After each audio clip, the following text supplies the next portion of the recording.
Waalaikumsalam warahmatullahi wabarakatuh. Innal hamdalillah nahmaduhu wa nasta'inuhu wa na'udzu billahi min shururi anfusina may yahdihillahu fala mudilla lahu wa may yudlil fala hadiyalah. Asyhadu an la ilaha illallah wa asyhadu anna Muhammadan abduhu wa rasuluh. Alhamdulillah, para pemirsa yang dimulakan oleh Allah Subhanahu wa taala, jamaah TVMO dan gerakan subuh dimanapun berada. Alhamdulillah, pada kesempatan ini hari Senin tanggal 21 November tahun 2022. Pada kesempatan ini alhamdulillah kita bersambung lagi atau melanjutkan lagi gerakan subuh mengaji. Kebetulan pada kesempatan ini yang akan mengisi materi yaitu Profesor Aan Hasanah MD. Kemudian tema yang akan disampaikan adalah tentang tantangan pendidikan Islam dalam mewujudkan akhlak karimah. Alhamdulillah. Pada kesempatan ini, alhamdulillah pemateri sudah hadir, Prof. Dr. Aan Hasanah. Assalamualaikum. Waalaikumsalam. Sehat ya, Prof? Alhamdulillah sehat. Alhamdulillah. Kalau sekarang maaf ini suaranya agak mendeng gitu karena lagi pilek. Mbak Aisyah dasarnya anaknya dari sarjana kesehatan ya. Siapa ini? Yang ini saya pikirnya. Ya, oke. Selanjutnya yang akan membacakan Al-Quran adalah Ustaz Dwi Akbar. Alhamdulillah Pak Dwi Akbar sudah hadir ya. Iya Ibu, alhamdulillah. Untuk selanjutnya mungkin ada beberapa yang belum saya sapa karena memang banyak di sini ya. Terima kasih telah hadir para musami. Kebetulan ini Prof yang musami yang hadir baru sedikit, tapi insya Allah seiring waktu biasanya nambah terusnya. Kemudian selanjutnya untuk mengawali acara inti akan dibacakan lantunan ayat suci Al-Quran yang akan dibacakan oleh Ustaz Dwi Akbar. Kami persilahkan. Terima kasih Ibu. Bismillahirrahmanirrahim. Assalamualaikum warahmatullahi wabarakatuh. Waalaikumsalam warahmatullahi wabarakatuh. A'udzu billahi minasy syaithanir rajim. Bismillahirrahmanirrahim. وَيَسْتَعْجِلُونَكَ بِالْعَذَابِ وَلَنْ يُخْلِفَ اللَّهُ وَعْدَهُ وَإِنَّ يَوْمًا عِندَ رَبِّكَ كَأَلْفِ سَنَةٍ مِّمَّا تَعُدُّونَ وَكَأَيِّن مِّن قَرْيَةٍ أَمْلَيْتُ لَهَا وَهِيَ ظَالِمَةٌ ثُمَّ أَخَذْتُهَا وَإِلَيَّ الْمَصِيرُ قُلْ يَا أَيُّهَا النَّاسُ إِنَّمَا أَنَا لَكُمْ نَذِيرٌ مُبِينٌ فَالَّذِينَ آمَنُوا وَعَمِلُوا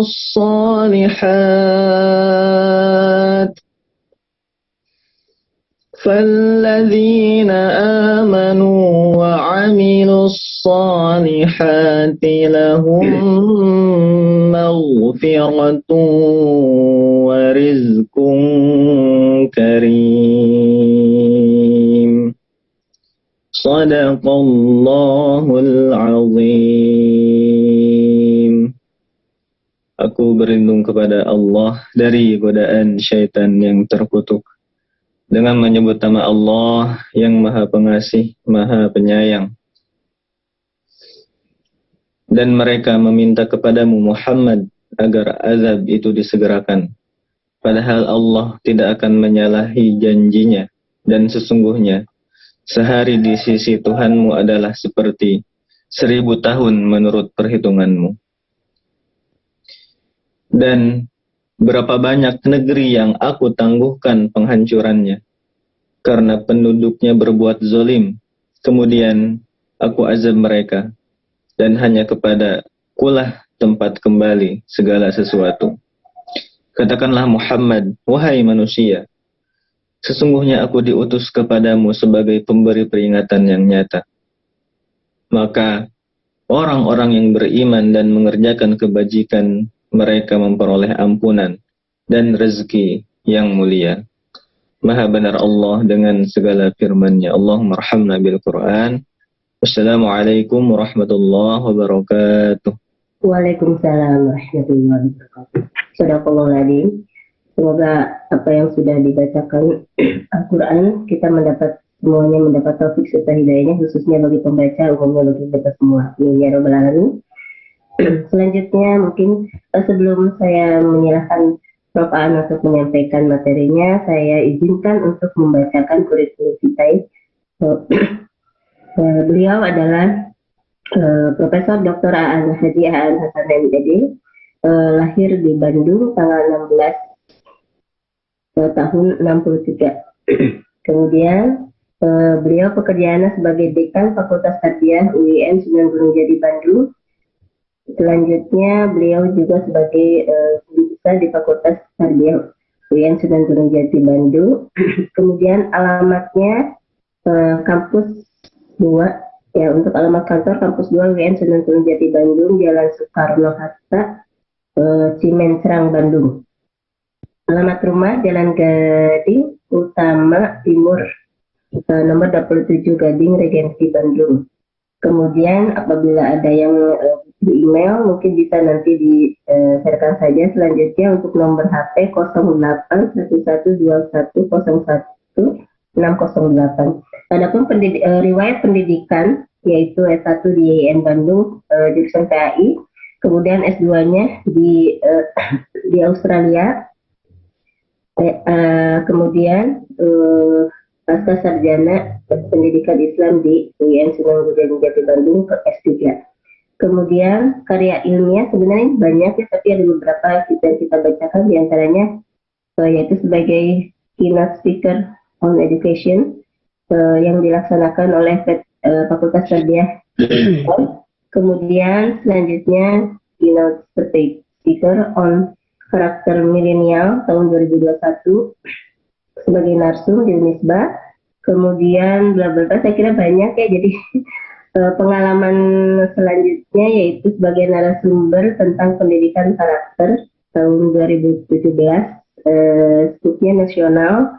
Kemudian tim sekolah Sukma Bangsa Aceh tahun 2015 sampai 2016, skupnya nasional.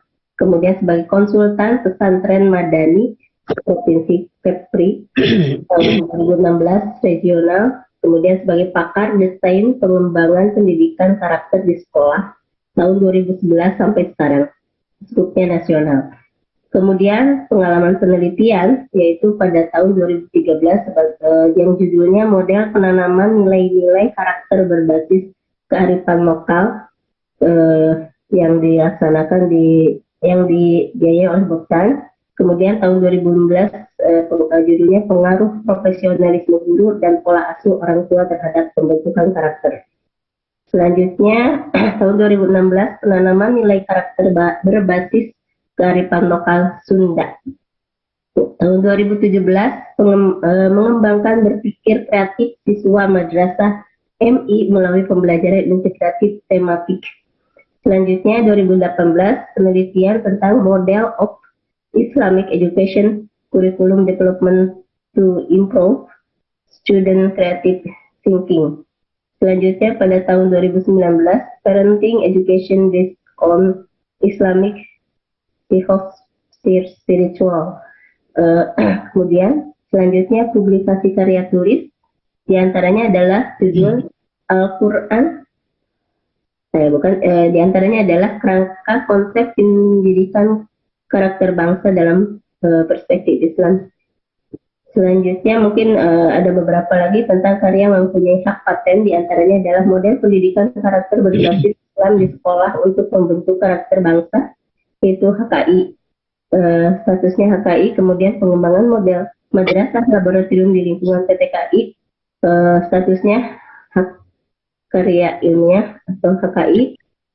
Terakhir mungkin the model of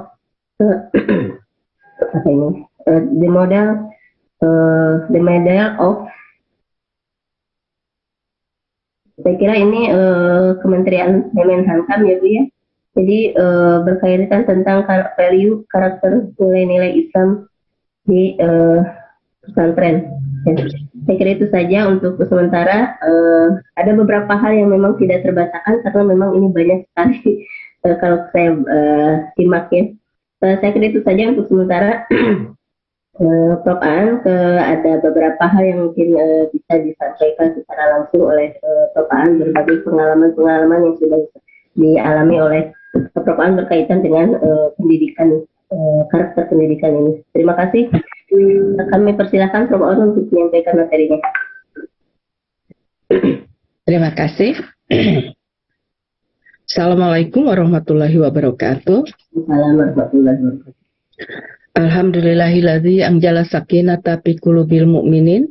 Asyhadu an la ilaha illallah wa asyhadu anna Muhammadan abduhu wa rasuluhu amma ba'du. Marilah kita panjatkan puji syukur kehadirat Allah Subhanahu wa taala. Pada pagi hari ini kita masih diberi nikmat iman, nikmat sehat sehingga bisa melaksanakan kegiatan pengajian yang luar biasa pada subuh hari ini. Sholawat serta salam mari kita haturkan kepada junjungan Nabi besar kita Muhammad Sallallahu Alaihi Wasallam. Izinkan saya menyampaikan terima kasih dan apresiasi kepada Ketua Aisyah Jawa Barat dan jajaran pimpinannya, kemudian pemirsa TV-mu dan semua hadirin, Bapak Ibu, adik-adik yang tergabung baik di papan Zoom pagi ini maupun langsung di TV-mu.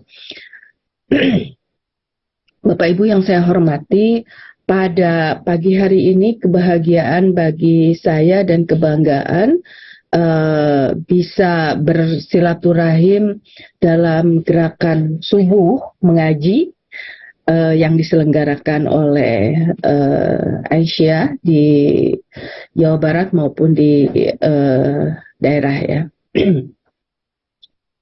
Seperti juga Ibu Moderator, Ibu Dr. Fenty Hikmawati, suaranya agak parau sedikit, biasa kalau pagi-pagi suaranya belum on lagi begitu, apalagi tadi malam ada acara sampai tengah malam, jadi mohon maaf kalau suaranya tidak begitu clear.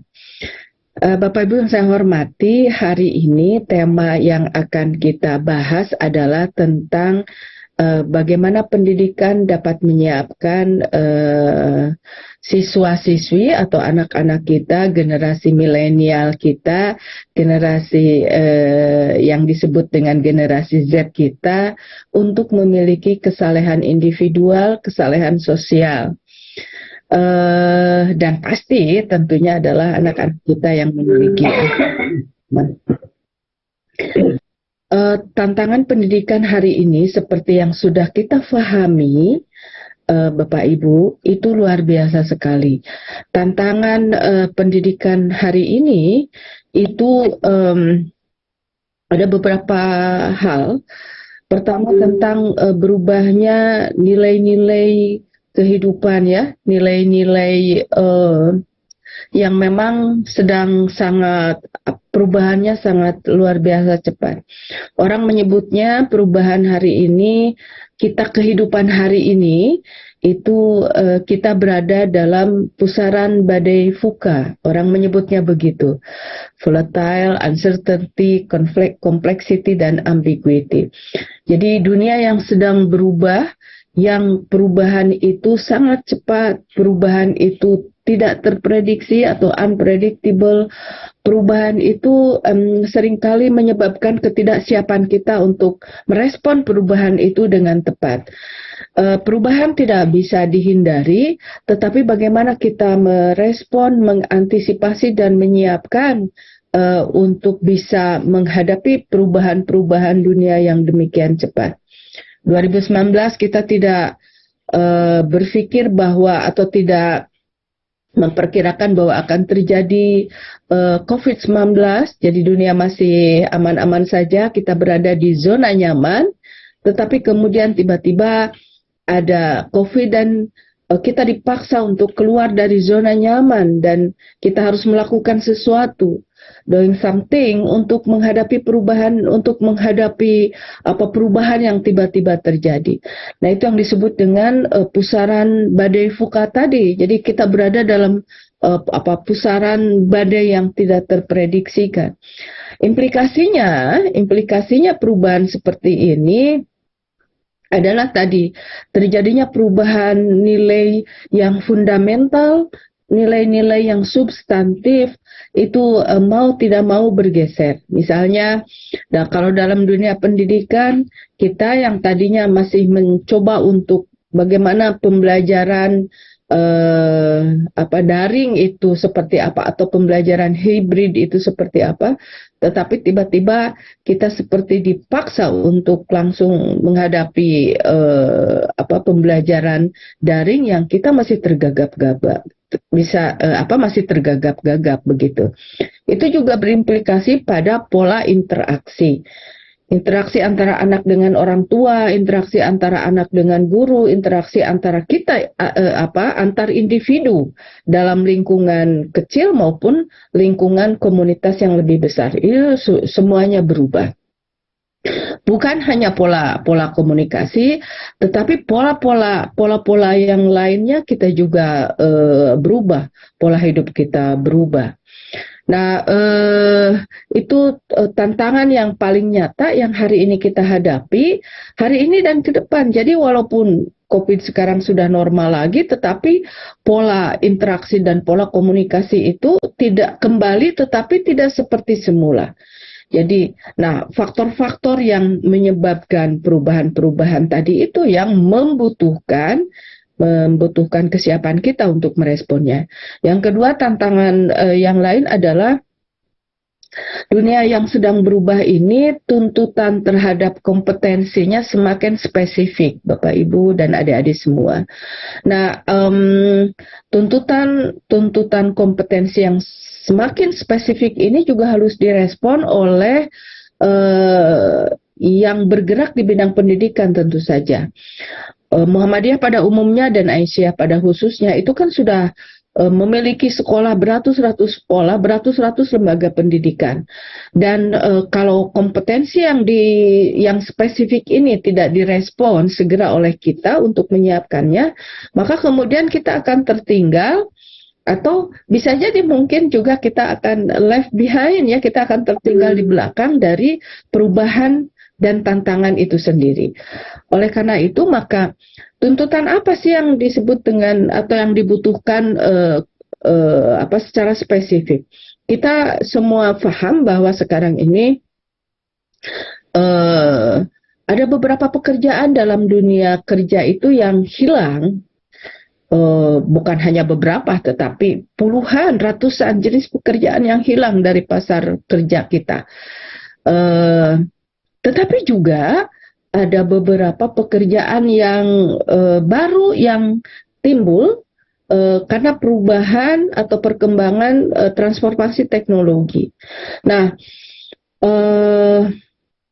sekarang ini terkenal dengan dua kelompok yang sekarang membentuk satu entitas masing-masing tersendiri gitu, satu kelompok sendiri. Satu kelompok disebut dengan useless degree, artinya banyak alumni pendidikan atau output pendidikan, ya, outcome pendidikan itu yang tidak bisa terserap dalam dunia kerja. Artinya mereka sudah lulus baik tingkat menengah maupun perguruan tinggi pada nganggur begitu, ya, karena memang jenis pekerjaannya itu tidak sesuai dengan apa yang diajarkan di sekolah. Jadi apa yang dibutuhkan di dunia kerja atau ilmu yang diajarkan di sekolah itu tidak sesuai dengan kebutuhan dari pasar kerja. Jadi oleh karenanya banyak pengangguran ya, useless degree, artinya lulusan yang tidak berguna begitu ya. Artinya tidak berguna itu ya tidak ada terserap dalam pekerjaan. Tapi ada satu kelompok lain atau entitas lain yang disebut dengan kompeten undegree. Nah, mereka memiliki kompetensi yang spesifik, tetapi mereka tidak tidak lulusan pendidikan gitu ya, atau tidak lulusan perguruan tinggi lah gitu ya. Banyak sekali sekarang ini orang-orang yang bergerak dalam dunia media sosial, itu kan mereka juga tidak atau belum, ya bukan belum sih, tidak lulusan perguruan tinggi lah ya. Jenis-jenis pekerjaan seperti YouTuber ya sekarang ini, atau influencer, atau orang-orang yang bergerak di bidang IT, orang-orang yang memiliki kemampuan komunikasi yang bagus gitu ya.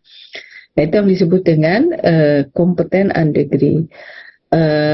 Kita tahu misalnya para influencer seperti, sebut saja misalnya sebagai contoh, ada Raffi Ahmad, ada siapa itu yang followernya jutaan atau belasan juta, ya, luar biasa mereka gitu ya, memanfaatkan perkembangan teknologi informasi ini menjadi satu ruang lingkup baru yang itu dukungan dananya luar biasa. Mereka tidur saja uangnya mengalir dan seterusnya begitu ya. Padahal juga kan tidak berdarah-darah, bukan lulusan perguruan tinggi yang S2, S3 dan seterusnya begitu ya. Nah, dua kelompok ini yang tadi disebut dengan lulusan useless degree ini, lulusan perguruan tinggi khususnya yang tidak terserap dalam dunia kerja itu menimbulkan kecemasan, ketidakpastian masa depan dan seterusnya. Tapi di sisi lain ada kelompok yang disebut dengan kompeten undegree, kelompok yang mereka tidak masuk perguruan tinggi tetapi mereka memiliki kompetensi yang spesifik. Jadi tantangan kita hari ini adalah kompetensi yang sangat spesifik yang dibutuhkan oleh masyarakat hari ini, dan dunia pendidikan harus merespon ini. Mau tidak mau, sadar tidak sadar bahwa ini yang harus disiapkan begitu ya. Maka yang harus disiapkan oleh lembaga pendidikan adalah membangun kompeten degree begitu ya. Jadi orang-orang yang bisa menikmati pendidikan tinggi atau jenjang yang lebih tinggi dalam pendidikan, kemudian juga memiliki kompetensi yang spesifik tadi ya. Kalau tadi malam itu Pak Pasli Jalal menjelaskan tentang sekarang ini misalnya akses masyarakat ke perguruan tinggi ini, yang ini hari ini itu baru di angka 28-29%, sementara negara-negara lain kan sudah seperti Korea itu sudah hampir 90%. Semuanya mereka menikmati perguruan tinggi. Nah, kita kan masih jauh. Jadi target kita maka dari mulai jenjang yang paling bawah ya, SD, SMP, SMA, SMK, kemudian perguruan tingginya, itu pondasinya harus disiapkan. Lembaga pendidikan menyiapkan fondasi untuk tadi merespon tuntutan-tuntutan kompetensi yang spesifik tadi. Bisa jadi ilmu yang selama ini diajarkan di lembaga-lembaga pendidikan itu adalah ilmu yang sudah out of date. Oleh karena itu, maka skill-skill yang hari ini dibutuhkan itu yang harus kita siapkan. Kemudian tantangan berikutnya adalah berbagai literasi yang dibutuhkan. Sekarang ini bagi generasi Z, literasi itu menjadi penting untuk kita semua. Literasi informasi, literasi media, literasi medsos, literasi termasuk literasi etik. Karena perubahan pola interaksi yang pola komunikasi yang berubah, maka kemudian literasi etik juga harus ditanamkan menjadi hal yang terpenting. Bagaimana cara berkomunikasi, bagaimana etika berkomunikasi, dan seterusnya. Bapak Ibu yang saya hormati, mau tidak mau atau suka tidak suka, anak-anak hari ini itu cara berkomunikasinya berbeda. Ini Ibu Fenty ini ahli psikologi ya, ahli dalam psikologi, dalam bimbingan konseling, itu paham betul bagaimana pola komunikasi itu berubah antara anak dengan orang tua, antara siswa dengan guru, antara individu dengan individu yang lainnya. Jadi oleh karena itu maka sekarang ada undang-undang ITE, ada undang-undang ini itu sebetulnya kalau literasi etik itu ditegakkan dengan konsisten, dengan sangat baik, bagaimana pola komunikasi, how to communicate each other, begitu, bagaimana pola komunikasi antar individu, tidak perlu itu undang-undang ITE sebetulnya, begitu ya. Tetapi karena tadi literasi kita sangat atau masih rendah, maka memang perlu dibatasi oleh regulasi seperti undang-undang tadi. Saya tidak tahu ya di negara lain apakah ada undang-undang ITE gitu ya. Karena kan regulasi itu adalah pengaturan perilaku orang yang tahapannya memang di bawah ya. Karena yang tertinggi dari undang-undang itu adalah etika. Maka ketika misalnya etika ini terbangun, tidak perlu undang-undang, peraturan ini, itu, dan seterusnya, begitu ya. Nah, karena kita juga masih mau tidak mau, masih baru berada pada dunia teknologi ini ya tentu kita harus masih dibatasi oleh undang-undang. Jadi yang terpenting adalah bagaimana literasi etik ini diajarkan dari sejak di rumah, di sekolah, dan kemudian di masyarakat, begitu. Jadi ini yang menurut saya sekarang ini kurang ya. Lembaga pendidikan mau tidak mau harus segera merespon tentang literasi etik ini, begitu ya. Karena kalau tidak, semua dibatasi oleh undang-undang, tetapi pelanggaran undang-undangnya jauh lebih banyak, gitu ya. Jadi undang-undang dibuat hanya untuk dilanggar, begitu ya. Jangan sampai ada cerita seperti itu. Nah, literasi etik ini yang tadi dalam dunia yang berubah hari ini adalah sangat penting. Kemudian generasi Z ini yang sekarang sebagian besarnya ada atau sedang berada pada bimbingan lembaga-lembaga pendidikan yang ada di Muhammadiyah dan Aisyah, ini jumlahnya luar biasa besar. Pada rilis 2020 misalnya jumlah penduduk generasi Z-nya saja sudah 29 ini saya datanya ada. Jadi ada di 27,94%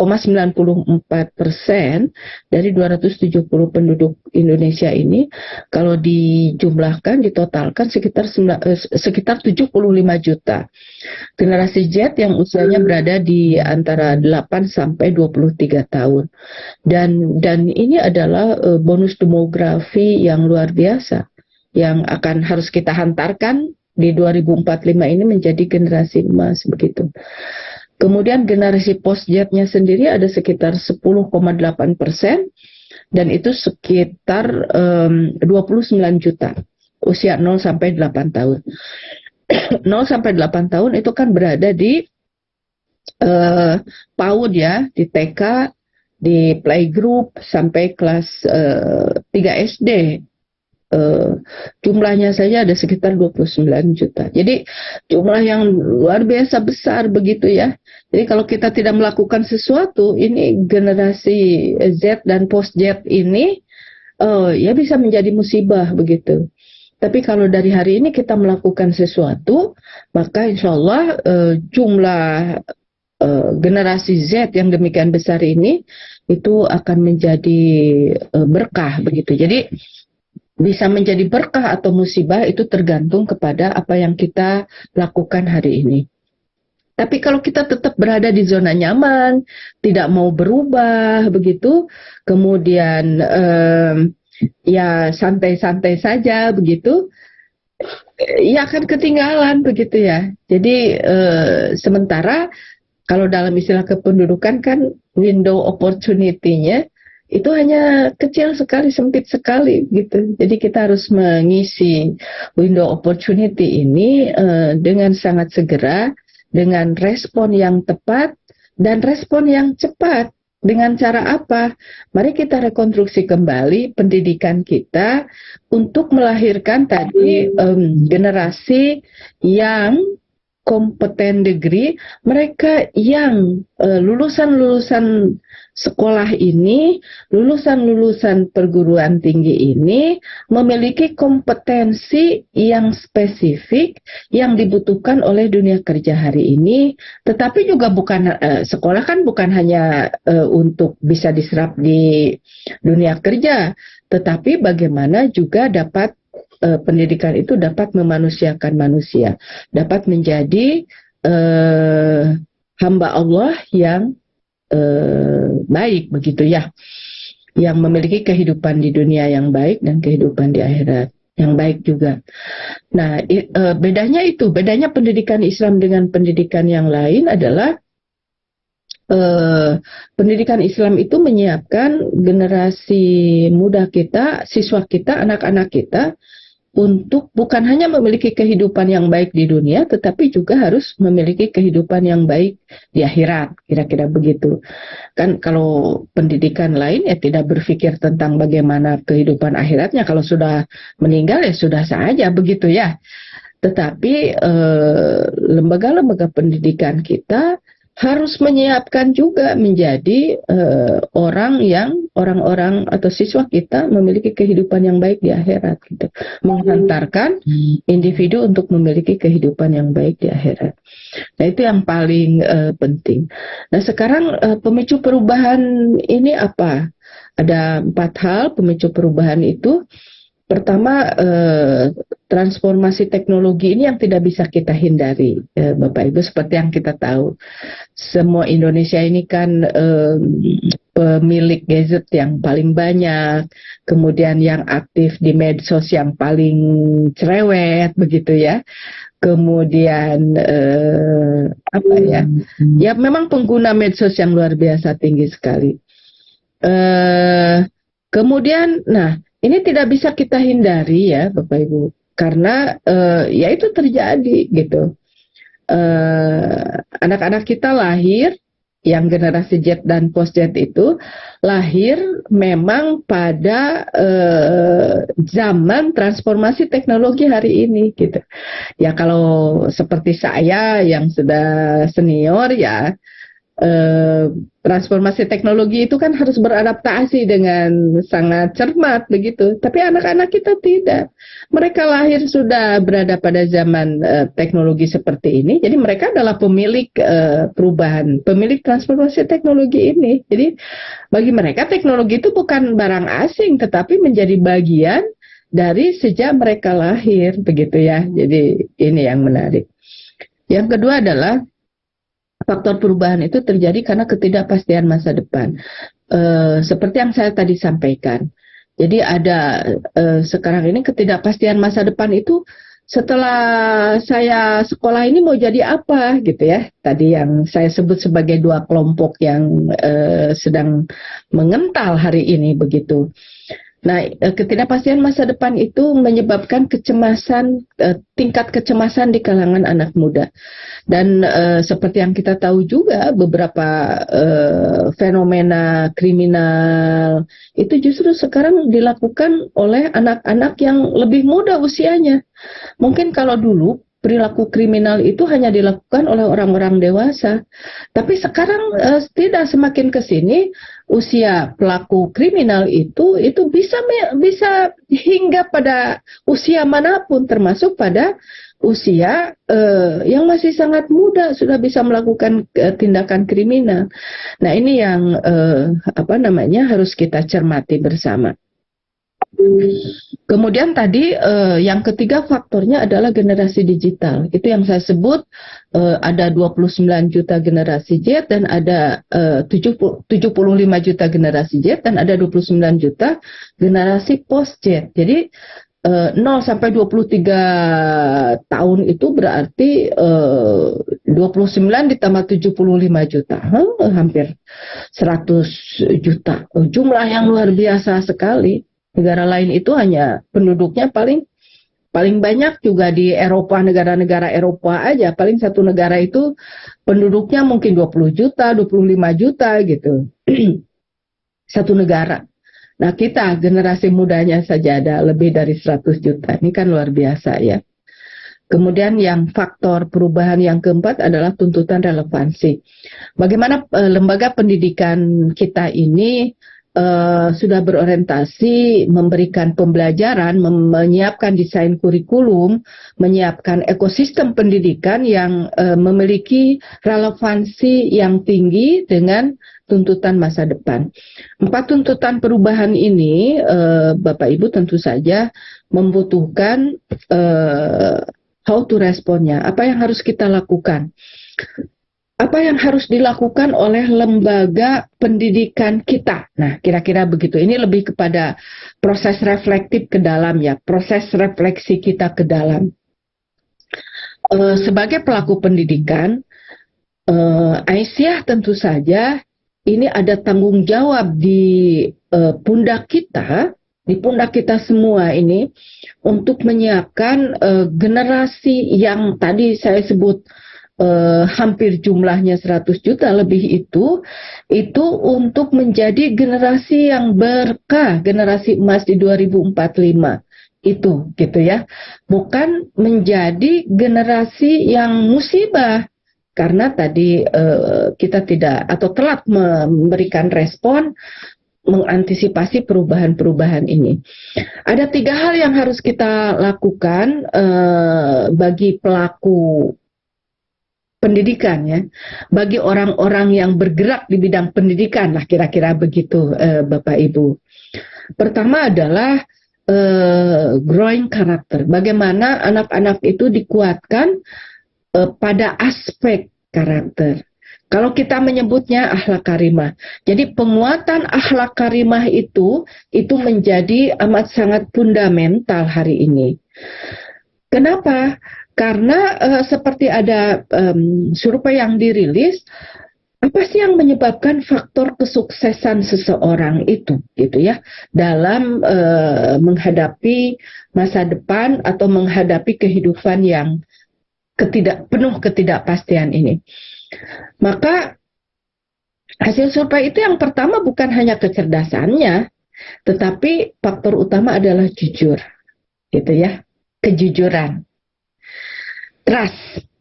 Jadi bagaimana membangun kejujuran ini pada setiap anak kita, setiap generasi muda kita menjadi fondasi pada diri dia untuk melakukan berbagai aktivitas di masyarakat gitu. Karena kalau jujur ya negara lain itu sudah membangun kejujuran itu sudah lama sekali. Walaupun nilai-nilai mereka bukan berbasis kepada agama.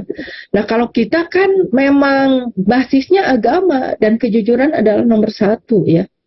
Jadi orang yang faktor kesuksesan orang itu nomor 1 itu gitu itu menurut survei ya. Kemudian yang kedua ada kerjasama, ada kedisiplinan dan yang lainnya baru pengetahuan, kemudian keterampilan dan seterusnya dan seterusnya. Nah berdasarkan ini maka tadi yang pertama adalah bagaimana membangun kejujuran, tanggung jawab dan disiplin itu menjadi bagian dari pembentukan akhlakul karimah begitu ya. Kenapa orang Jepang, Singapura, Korea dan seterusnya atau negara-negara ASEAN negara-negara ASEAN yang Pak Dawam Raharjo, Allahyarham, itu menyebutnya adalah negara-negara modern baru yang tumbuh di Asia dan kemudian kebetulan mereka non-muslim gitu ya. Jadi negara-negara modern baru yang non-muslim tetapi sekarang timbul menjadi negara-negara yang maju, negara-negara yang memiliki, mereka menyebutnya sebagai nilai-nilai progresif. Nah, kalau kita itu bukan nilai progresif tetapi akhlak karimah. Nah, maka ini yang harus kita kuatkan. Bagaimana membangun akhlak karimah, begitu ya. Bagaimana caranya? Ya, pertanyaannya kan paling di situ. Bagaimana caranya membangun akhlak karimah?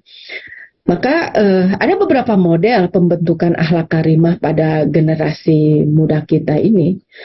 Karena sebetulnya akhlak karimah itu adalah proses konsistensi seluruh ekosistem yang ada di masyarakat kita untuk bersama-sama menegakkan nilai-nilai yang akan kita usung untuk membangun akhlak karimah tadi. Jadi misalnya apa sih yang ingin kita tanamkan? Akhlak apa yang akan kita tanamkan kepada anak kita atau generasi muda kita? Misalnya tadi kejujuran salah satu. Ada banyak nilai, tapi salah satunya misalnya kejujuran. Maka kemudian ekosistem ini, lingkungan yang ada di sekitar kita itu harus secara konsisten menegakkan nilai itu, begitu ya. Kedisiplinan misalnya, ya seluruh kita berkonsisten menegakkan nilai-nilai kedisiplinan tadi di sekolah, di masyarakat, gitu, di keluarga dan seterusnya. Jadi itu konsistensi untuk menegakkan nilai-nilai tadi. Jadi pertama adalah identifikasi nilai apa yang akan kita tanamkan kepada anak-anak kita. Misalnya di kemuhammadiyahan itu saya dulu sekolah di SMA Muhammadiyah di Sukabumi. Jadi di samping mata pelajaran umum yang diajarkan itu kan ada mata pelajaran kemuhammadiyahan. Kalau dulu saya cermati, kalau yang terakhir saya belum mencermatinya, dulu yang saya cermati dan saya alami adalah nilai-nilai kemuhammadiyahan itu mengandung nilai-nilai akhlak karimah ya, nilai, jadi penguatan pondasi nilai-nilai akhlak karimah yang baik begitu, nilai-nilai karakter yang kokoh gitu ya. Jadi diajarkan di Muhammadiyah dan ini menjadi modal. Tetapi juga jangan nyaman di situ terus. Bagaimana mengupdate nilai-nilai itu, karena nilai-nilai itu berubah seperti yang saya sampaikan tadi. Cara kita meresponnya tidak seperti konvensional seperti dulu. Kalau saya dulu kan diajarkan, dihafalkan begitu ya, dan seterusnya. Sekarang kan bukan itu lagi. Tetapi bagaimana nilai-nilai itu menjadi penggerak dalam ekosistem yang konsisten gitu ya. Jadi dari mulai kepala sekolah, guru-guru, kemudian stakeholder di sekolah itu secara konsisten membangun nilai-nilai itu gitu. Nah itu jadi modal dasar, modal sosialnya itu sudah sangat kuat, tinggal bagaimana mengupdate. Kemudian terus kita mau belajar dari orang lain untuk bagaimana mengimplementasikan ini secara efektif. Karena sekarang model pembelajaran pun wah begitu luar biasa cepat perubahannya ya Bapak Ibu. Jadi kita memang dituntut untuk terbuka mengadaptasi perubahan-perubahan ini. Nah sehingga nanti sekolah-sekolah Muhammadiyah baik yang di bawah Muhammadiyah maupun Aisyah itu menjadi lokomotif perubahan peradaban baru yang berbasis nilai. Jadi kalau kita tidak melakukan sesuatu yang tadi saya sampaikan, wah luar biasa ini kita nanti meninggalkan generasi yang lemah ya. Jadi sangat diharapkan Muhammadiyah dan Aisyah ini itu menjadi lokomotif perubahan baru dalam hal pendidikan untuk menarik gerbong ini ke membangun peradaban baru yang berbasis nilai. Nah, peradaban yang sekarang ada ini trennya kan mengarah ke peradaban bubble ya, Bapak Ibu, yang orang menyebutnya peradaban bubble. Bubble itu peradaban buih. Seperti besar sekali gitu. Wah, sekarang ini kehidupan serba mudah karena teknologi murah, melimpah gitu ya. Tapi itu sebetulnya bubble, buih. Kenapa bubble? Karena akar jangkarnya itu tidak ada. Jangkar itu nilainya tadi. Nilainya itu wah bergeser luar biasa. Jadi peradaban ini seperti besar, seperti hebat, seperti mewah begitu. Wah, kita terkagum-kagum dengan perubahan-perubahan yang terjadi ini. Tetapi sebetulnya buih kalau tidak ada basis nilainya, tidak ada jangkarnya. Maka kemudian perubahan peradaban Babel adalah ya bergerak saja ke sana, ke sini, ke kiri, ke kanan gitu. Tidak kokoh dalam satu fondasi nilai yang kuat. Maka kita dituntut sekarang ini bagaimana membangun pilar peradaban yang kokoh. Tidak ada cara lain kecuali berbasis kepada nilai-nilai agama, begitu. Nilai-nilai keislaman. Kalau sekarang orang berpegang pada banyak nilai, itu sebetulnya tidak terlalu kuat ya. Tetapi kalau kita berpegang pada nilai-nilai keislaman kita yang sangat komprehensif, wah luar biasa. Kita akan membangun peradaban baru yang berbasis nilai gitu. Nah itu, jadi pertama tadi bersama-sama secara konsisten membangun nilai-nilai akhlak karimah. Yang kedua, membekali siswa dengan literasi tadi, literasi teknologi, literasi informasi, literasi etik, literasi media, begitu ya. Literasi itu kan keterampilan dasar. Keterampilan dasar baca tulis, keterampilan dasar media, dan seterusnya. Maka ini menjadi sangat penting. Yang ketiga yang harus disiapkan adalah kompetensi, skill ya. Kompetensi ini untuk menyiapkan peserta didik dapat menyelesaikan problem yang kompleks dalam kehidupannya. Jadi pertama tadi yang harus kita respon segera, ini bagi kita pelaku pendidikan, saya ulang lagi ada 3. Pertama tadi membangun akhlak karimah secara konsisten dalam ekosistem pendidikan. Jadi artinya semua bergeraklah begitu bersama-sama. Jangan hanya gurunya saja, tetapi guru, orang tua, masyarakat. Itu yang paling penting, membangun akhlak karimah. Yang kedua tadi literasi. Literasi itu bagaimana juga jadi mereka memiliki literasi. Dan yang ketiga adalah skill atau keterampilan agar mereka dapat menyelesaikan problem hidupnya yang semakin kesini semakin kompleks. Tidak heran Bapak Ibu, anak-anak muda sekarang itu menjadi generasi pemarah ya. Sekarang ini kan diidentifikasi, kenapa ya kita kok memproduk gitu ya. Nah, memproduk secara tidak sengaja ya. Jadi side effect-nya mungkin dari perubahan-perubahan teknologi yang demikian cepat itu adalah lahirnya generasi rebahan gitu ya. Generasi yang mudah marah ya.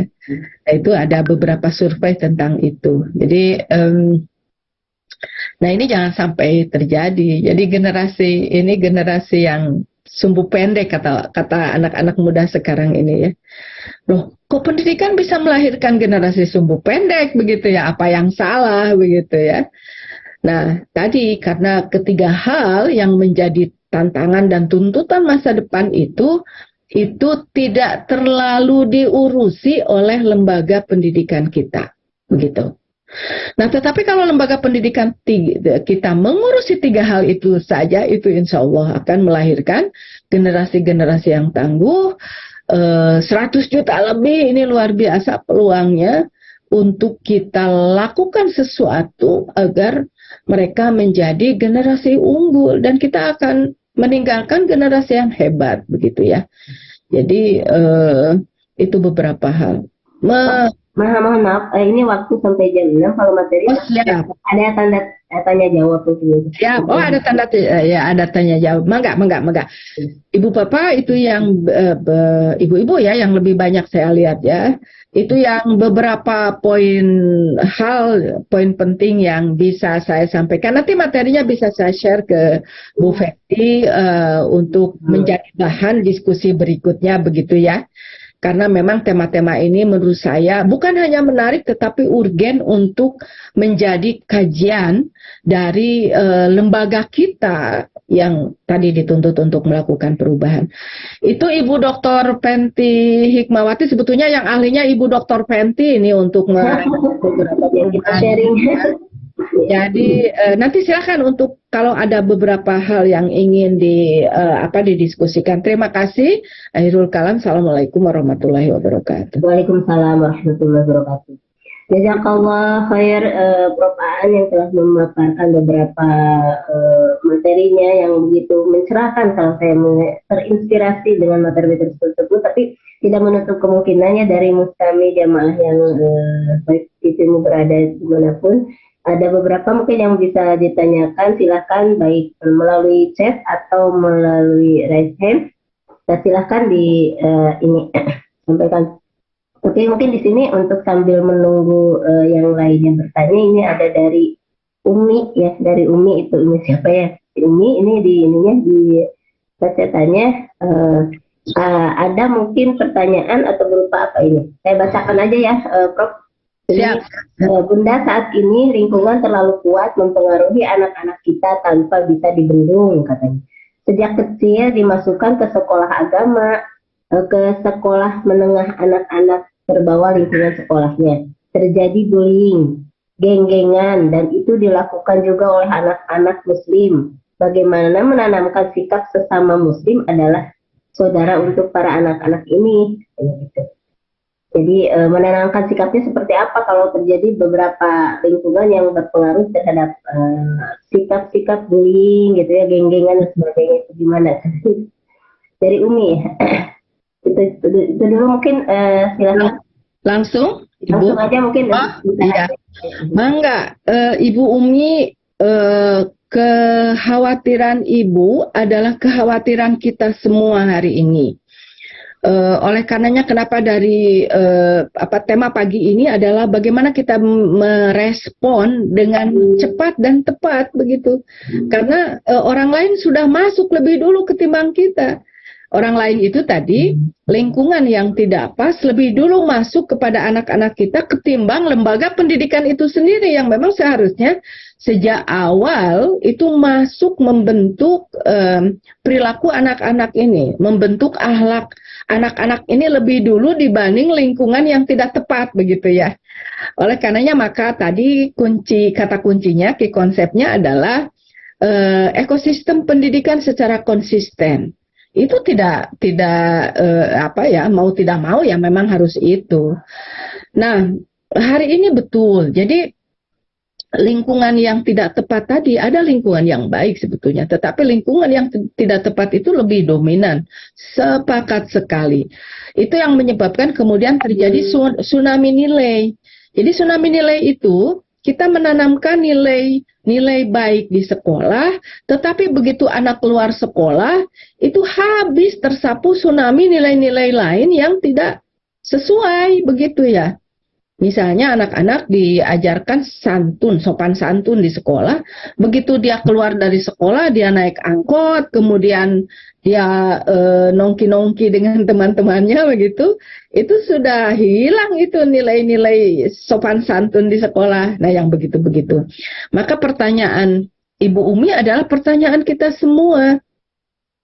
Kalau begitu bagaimana menginternalisasi kayak gitu ya nilai-nilai baik sehingga anak-anak itu terhindar dari bullying, dari perilaku kekerasan di sekolah. Kan begini, kalau dulu sekolah itu adalah yang paling aman dari perilaku kekerasan, dari perilaku bullying. Jadi justru kenapa misalnya segala isu baru itu harus masuk di sekolah karena sekolah itu dianggap lembaga yang paling aman. Kalau dulu kan keluarga yang paling aman itu, tapi sekarang keluarga itu banyak bocornya begitu, sehingga dianggap tidak terlalu efektif karena ibu kemana, ayah kemana, sampai di rumah juga kita mainnya tidak dengan anak dan seterusnya ya. Nah oleh karena itu satu-satunya yang dianggap aman adalah sekolah. Tapi perkembangan terakhir sekolah juga justru menjadi tempat yang tidak aman untuk anak-anak kita, begitu. Nah, yang pertama adalah kalau saya itu ya di buku saya sudah mengkonstruksi sebetulnya bagaimana membangun nilai yang efektif. Nah, basisnya adalah ekosistem tadi. Yang pertama adalah tentu bagaimana anak-anak diajarkan ya. Pengajaran itu menjadi penting, tetapi bukan satu-satunya. Karena di situ ada pembiasaan gitu. Nah, pembiasaan ini dari mulai kepala sekolah sampai tukang kantin di belakang atau cleaning service itu ya harus sama, harus konsisten begitu, menerapkan satu nilai atau dua nilai, tiga nilai dan seterusnya. Yang tidak ada sekarang itu atau yang kurang itu adalah pembiasaan. Nah, yang ketiga paling penting ini peneladanan ya, faktornya. Peneladanan itu yang hilang. Jadi role model itu dalam pendidikan itu kan menjadi salah satu pondasi penting, salah satu pilar penting untuk membangun kepribadian anak yang baik. Itu kan setiap anak itu memiliki role model ya, figur model. Nah, ini yang ketiga Ibu Umi dan kita semua Bapak Ibu. Peneladanan ini menjadi pilar yang paling rapuh hari ini itu, gitu ya. Jadi dia anak-anak itu mau megang ke pilar yang mana, karena di rumah juga rapuh, tidak ada yang bisa dipegang, di sekolah juga rapuh pilar peneladanan itu. Ini yang paling parah lagi, di masyarakat juga tidak ada yang bisa kita pegang, anak-anak bisa pegang untuk role modelnya, untuk figurnya itu. Kenapa sekarang anak-anak itu lebih tertarik untuk mengidolakan fans ya? Ada fan Leslar misalnya begitu ya, dan fanatik sekali. Kan seharusnya ya bisa biasa aja kali gitu ya, kata anak sekarang itu. Ada fan siapa lagi, ada fan siapa lagi. Kenapa bergesernya ke situ? Kenapa orang histeris begitu urusan Leslar, begitu urusan Raffi Ahmad, begitu urusan Halilintar? Wah, orang bisa sangat histeris begitu ya. Kenapa?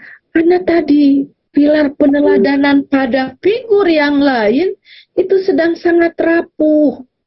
Gitu. Nah, pertanyaannya tadi bagaimana kembalikan figur role model ini menjadi kokoh? Bagaimana caranya? Di rumah orang tuanya menjadi figur teladan. Nah, itu yang paling penting ya. Kokoh di sekolah guru-gurunya dan seterusnya. Nah, ini Bapak Ibu sebetulnya yang paling kita aware, yang paling kita cermati betul. Figur ini yang menyebabkan anak-anak itu bergeser ke figur-figur publik yang lain, yang respon emosinya itu sangat di luar ini ya, di luar perkiraan kita gitu ya. Anak-anak muda sekarang tuh bisa histeris, bisa nangis, bisa apa kalau ketemu idola yang tadi itu, yang para artis itu. Leslar itu ya, Lesti ya. Itu kemarin kasus kekerasan, wah se-Indonesia heboh gitu. Urusan rumah tangga kok kita ikut campur gitu ya. Dan semua orang merasa ahli dalam bidang rumah tangganya Leslar gitu ya. Kan kalau kita yang bergerak di bidang pendidikan ini, apa ya gitu ya. Dan ini kemudian menyebabkan orang menjadi perilaku kekerasan itu menjadi pola baru. Nah, ini jangan sampai terjadi. Maka kemudian pilar peneladanan ya Ibu, jadi pengajaran, pembiasaan peneladanan, nah baru penegakan aturan, pemotivasian, anak dimotivasi, dan kemudian yang terakhir adalah ada penegakan aturan. Tapi penegakan aturan itu tadi kalau dalam pembentukan akhlak karimah itu tempatkan aja yang terakhir. Tapi penting. Cuman yang pertama adalah tadi pembiasaan, peneladanan dan seterusnya ya Bapak Ibu. Pertanyaannya tinggal ke kita aja. Kita orang tua dan pelaku pendidikan mau nggak kita menegakkan pilar-pilar tadi itu kembali kokoh. Maka insya Allah anak-anak ketika dia punya role modelnya yang kokoh, dia tidak akan kemana-mana kok gitu. Dan itu ada cara-caranya. Nah, Bu Dr. Penti ini ahlinya parenting ya. Bagaimana menegakkan pilar-pilar yang keropos hari ini gitu. Itu problemnya Bapak Ibu sebetulnya. yang kita hadapi hari ini dan real, maka segera kita respon secara cepat dan tepat dengan terus kita mengupdate, menerima berbagai masukan supaya lembaga pendidikan kita itu menjadi lembaga pendidikan yang aman untuk anak-anak begitu. Itu ya Bu Fenty ya. Mungkin kalau ada yang lain silahkan sampai jam berapa ya? Sudah sampai jam 7.30 Prof ya maksimalnya untuk tanya jawab. Ya. Oke, selanjutnya ini ada yang minta materinya di-sharekan nanti Bunda. Siap, nanti saya kasih ke Ibu Dr. Fenty ya, materinya setelah ini. Oke, selanjutnya mungkin ada yang mau raise hand atau bertanya lagi di chat, silakan.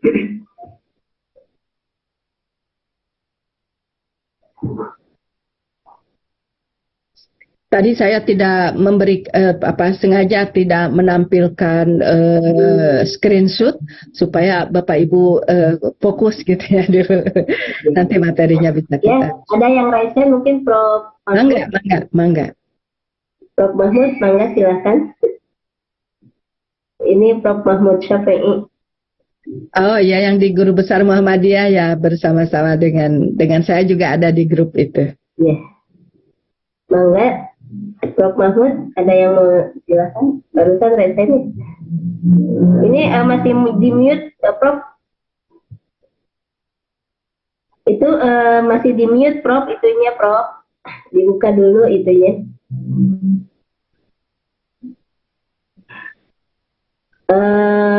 Mbak Nikmah, mungkin ini bisa dibuka ya untuk Prof ini.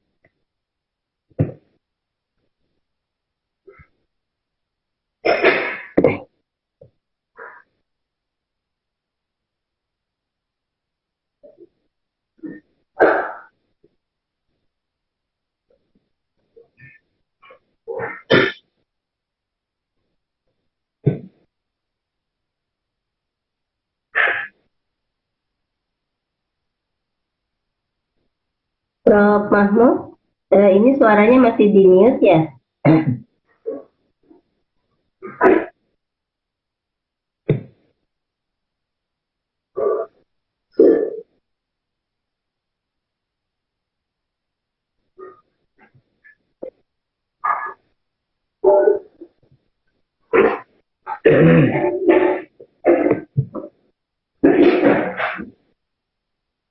Mungkin oleh hostnya, di unmute-nya oleh host. Ya, hostnya Bu, ini Mbak Nimah.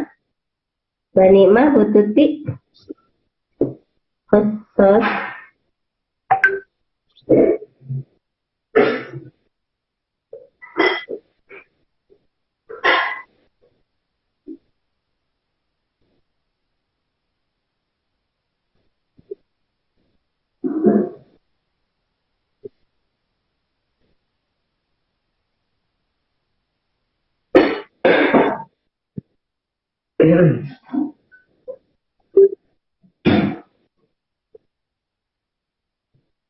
Atau bisa melalui chat, silakan Prof. Mahmud mau melalui chat silakan. Ini hostnya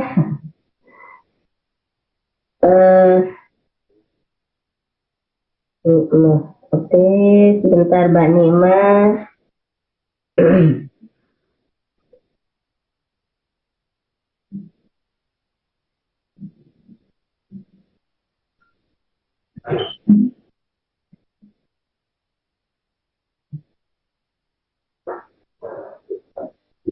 Hostnya Mbak Nimah, mungkin bisa dibuka ya unmute-nya dari Prof. Mahmud.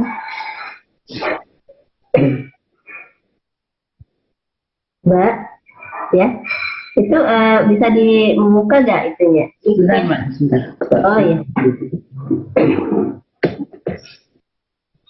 Itu Prof. Mahmud.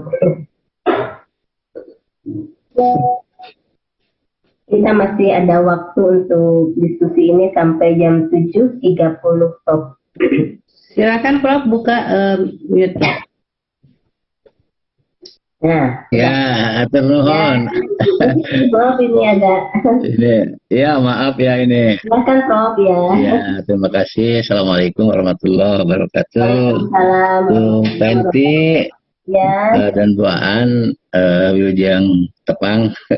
Nuhun, Prof. Ya, sami-sami. Apa yang disampaikan tadi sangat mendasar ya dan sangat sangat komprehensif, sehingga saya juga bingung mencari pertanyaannya ini karena sudah bagus gitu ya. Kemudian mungkin ini sebagai ini saja imbuhan lah, bagaimana kita bisa menanamkan kebiasaan tadi ya, karena kita masih sebagian, ini pendapat saya, sebagian itu kita masih terkunci atau mungkin pandangan kita masih pada taksonomi Bloom itu ya, teori Bloom namanya, belum itu lawan dari sudah.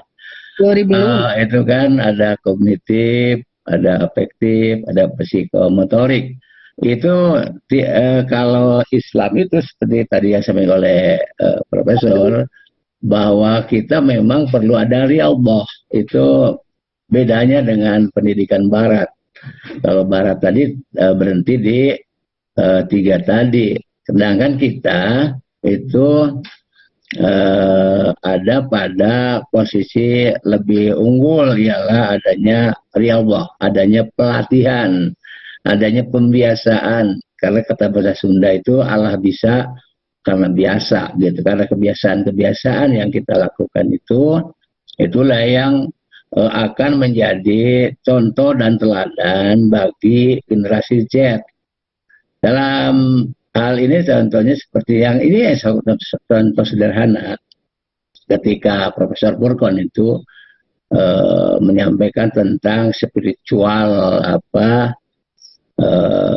bagaimana bahwa penanaman itu hal yang sangat kecil, tapi ini spiritual pedagogi itu berkesan bukan saja setelah mendapatkan ilmu lebih banyak kemudian menjadi seperti padi ya, lebih merunduk, tapi juga terbawa sampai akhir hayat.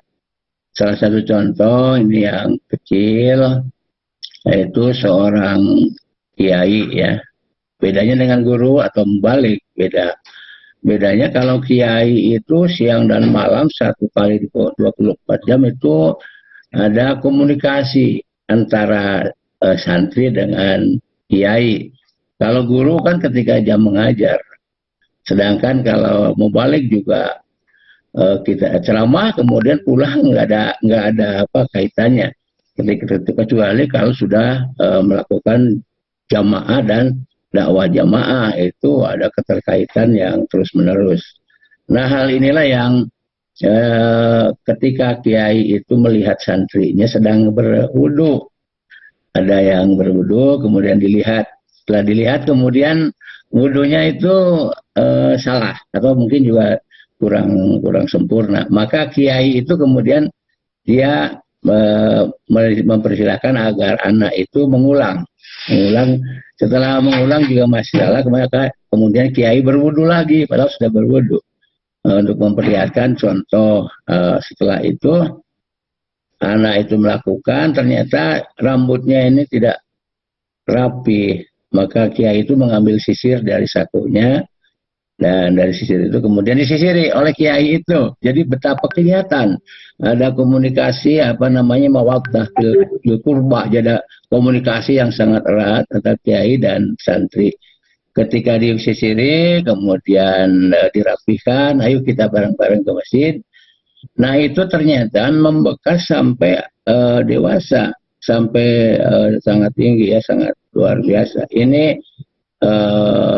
maka saya sangat sepakat kalau tadi menyampaikan bahwa perbedaan pendidikan Islam dan pendidikan Barat ialah antara lain, kalau pendidikan Barat Rabbana atina fid dunya hasanah wa fil akhirati hasanah wa qina azabannar, dan pendidikan yang yuhyi wa yumit, pendidikan yang menghidup dan menghidupkan, setelah menghidupi. Jadi pendidikan itu tadi kalau kita lihat dari MBK apa itu namanya, Merdeka Belajar ya.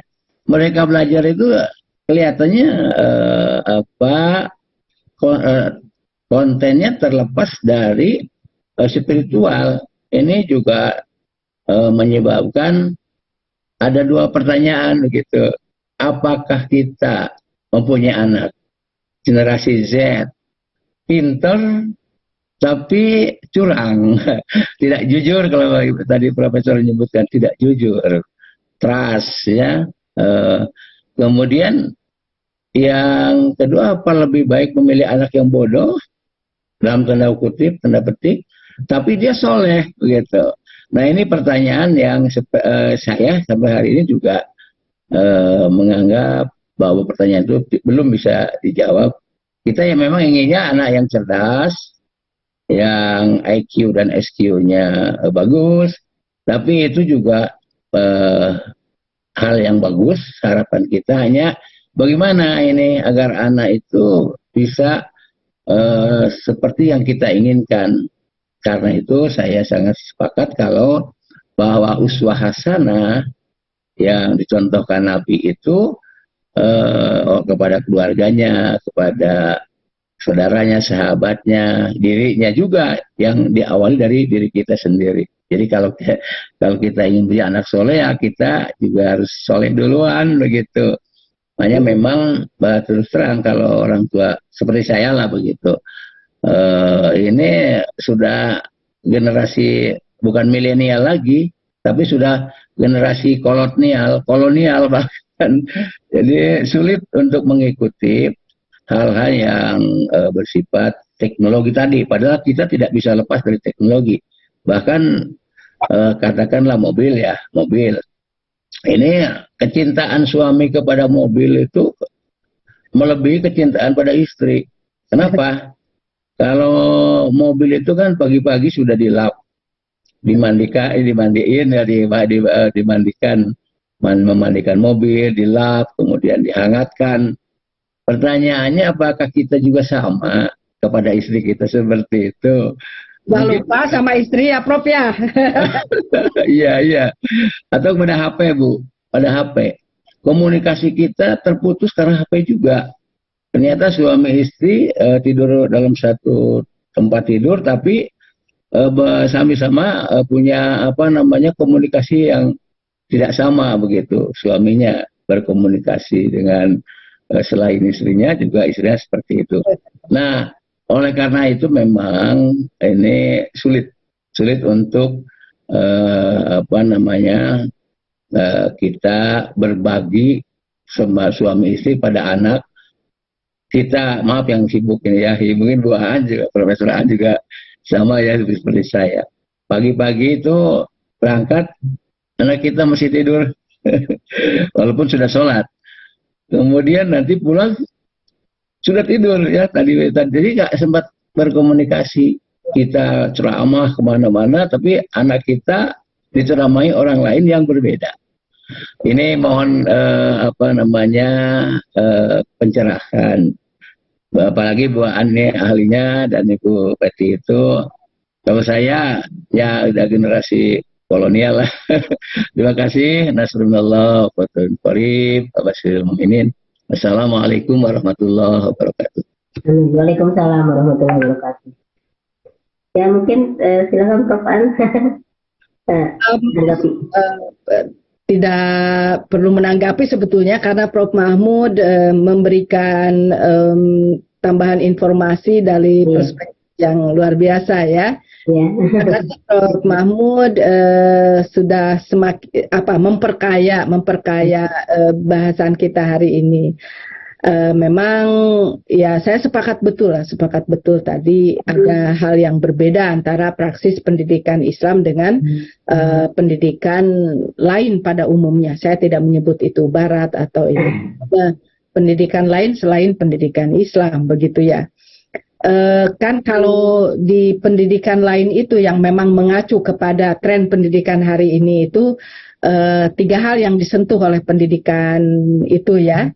Jadi ada head, ada heart, ada hand, kan begitu ya. 3H itu yang sekarang menjadi praksis, menjadi tren dalam pelaksanaan pendidikan dimanapun, begitu ya. Nah, yang kita punya adalah sama juga 3. Tapi 3 itu komponennya, karena kita kan dalam Islam itu manusia itu terdiri dari 3 hal ya, 3 komponen juga sebetulnya gitu. Jadi ada jasmani, ada nafsani, ada ruhani gitu.